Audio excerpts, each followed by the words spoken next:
All right, so we are going to continue where we left off yesterday, and we left off on this slide. We had talked about how skewed data to the right pulls the mean to the right, and if it's skewed to the left, the mean gets pulled to the left because that really small number affects the mean, but the middle number is going to stay the middle number. And so that's kind of demonstrated here. If we look at these houses for sale in Southwest Allen County, that would feed into Homestead High School, we can go and do what we started talking about yesterday. If we go to our stat button and move over to edit and edit, and I want to put all of these houses, these house prices in list 1. So I'm going to start by entering 135,000 and 140,000. Hopefully I can do this without taking too much time. 175,000. We have 177,000. Oops, I'll go back one. Then we have another 177,000. Geez, did it again. 180,000. 185,000. I don't know if you know the value of the home that you live in. 186,000. 195,000. These might be pretty typical. Oops, 195,000. Pretty typical of houses out in Southwest, at least around my circles. I would assume that there are some neighborhoods that are a lot more than this.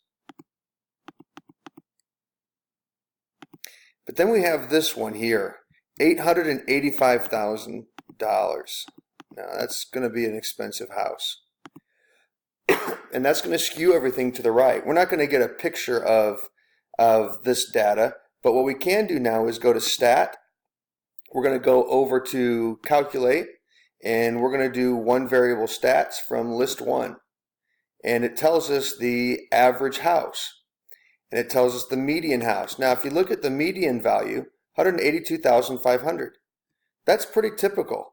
As a matter of fact, 182,500 would be right in the middle of the data, right between our two middle values. We have 6 below that value, 6 above that value. So if I were to describe how much does it cost to buy a house in Southwest Allen County Schools, I would probably say, well, about $182,500. That's the median value. That's a good number. Now, if we look at the average number, a lot of times we use the average number to represent the middle value. And here, 237,000, 11 of the houses are below that value. And only one is above that value, and the one that's above that value is way above that value.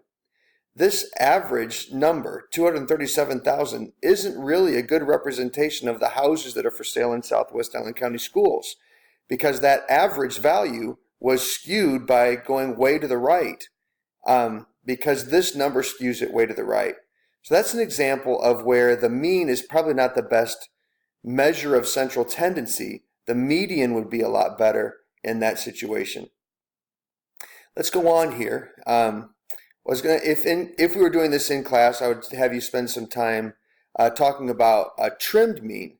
So to avoid that, a lot of times what they do is they trim the mean down. Like, for example, they might take the highest and the lowest values off of a set of values. Like maybe I'll take this 300 off, and I'll take the 1050 off, just to avoid any of the skewness that could happen by having this really large value in this set of data.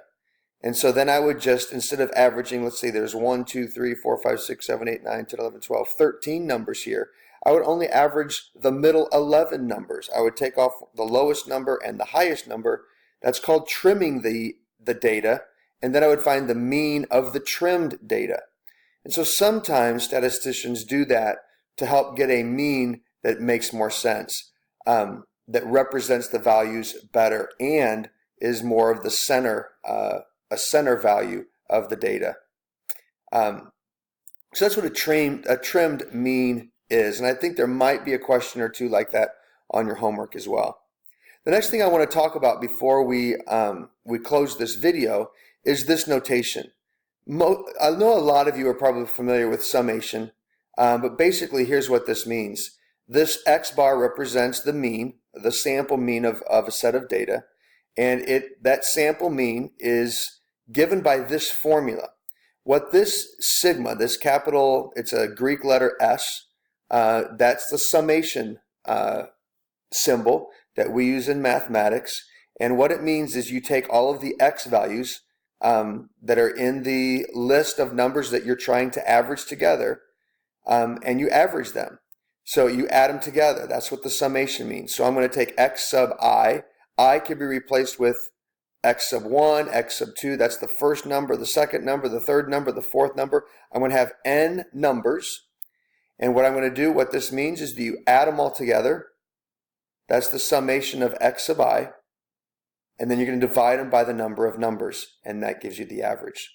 Sometimes you'll see this summation notation like this, where the sample mean, or X bar, is donated like this. We have the summation where I is from 1 to N, okay, where it's going to be X sub I. So I add all these together. I probably should have added something else here because I need to divide that by N, okay?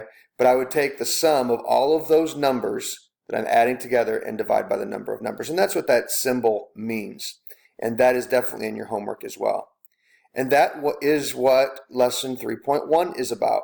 We didn't quite finish it yesterday, but hopefully this made sense. Hopefully you were able to start 3.1 yesterday, and now you can go ahead and continue to work on Math Excel assignment 3.1, and we will go over that tomorrow in class first thing. Good luck, and we will see you tomorrow.